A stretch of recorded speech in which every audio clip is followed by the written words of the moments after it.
Hello friends, welcome to my channel. இன்னைக்கு இந்த வீடியோல நம்ம என்ன பார்க்க போறோம் அப்படினா வாழைக்காய் பொரியல் தான் பார்க்க போறோம். நான் இன்னைக்கு இந்த வாழைக்காய் பொரியலை கொஞ்சம் வித்தியாசமான மெத்தட்ல பண்ண போறேன். இதே மெத்தட்ல நீங்க இந்த வாழைக்காய் பொரியலை பண்ணும்போது இது எல்லா விதமான ரைஸ்க்கும் ரொம்ப நல்ல காம்பினேஷனா இருக்கும். வாங்க இந்த வாழைக்காய் பொரியல் எப்படி பண்றது இந்த வீடியோல பார்க்கலாம். இந்த வாழைக்காய் பொரியல் பண்றதுக்கு நான் ஒரு வாழைக்காய் எடுத்திருக்கேன். அந்த தோல் எல்லாத்தையும் சீவிட்டு இந்த மாதிரி கட் பண்ணி தண்ணியில போட்டு வச்சிருக்கேன். இந்த மாதிரி ஸ்லைசஸா கட் பண்ணிக்கங்க. அடுத்து ஒரு pan வச்சுக்கலாம். 2 ல இருந்து 3 ஸ்பூன் வரைக்கும் எண்ணெய் ஊத்திக்கங்க. எண்ணெய் லைட்டா சூடானதுக்கு அப்புறமா 1/2 ஸ்பூன் கடுகு போடுறேன். 1/2 ஸ்பூன் உளுந்தம் பருப்பு, 1/4 ஸ்பூன் ஜீரகம் போட்டுக்கங்க. 1/4 ஸ்பூன் சோம்பு போடுறேன். இது எல்லாம் நல்லா ஃப்ரை ஆகணும். இப்போ எல்லாமே நல்லா ஃப்ரை ஆயிடுச்சு. இப்போ இது கூட 7 ல இருந்து 8 பல் பூண்டு பொடி பொடியா கட் பண்ணி அதையும் ஆட் பண்ணிக்கிறேன். கூடவே ஒரு பச்சை மிளகா பொடியா நறுக்கி அதையும் ஆட் பண்ணிக்கங்க. கூடவே கொஞ்சமா கருவேப்பிலை போட்டுக்கங்க. இப்போ நல்லா ஃப்ரை பண்ணிக்கலாம். பூண்டோட பச்சை வாசனை போகணும், அந்த அளவுக்கு நல்லா ஃப்ரை பண்ணிக்கங்க.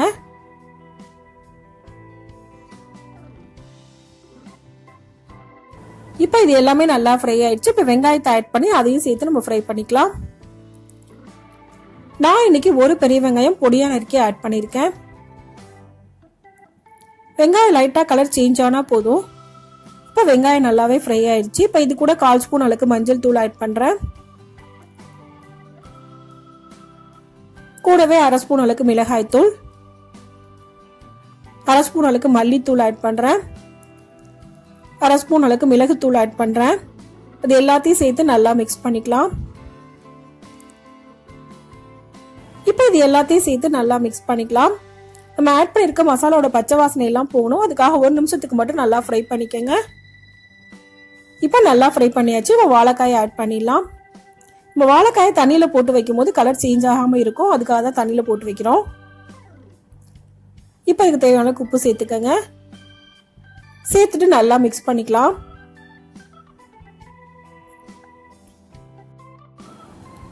எல்லாம் நல்லா ஒண்ணா மிக்ஸ் ஆகிற அளவுக்கு மிக்ஸ் பண்ணிக்கங்க. இப்போ நல்லா மிக்ஸ் பண்ணியாச்சு.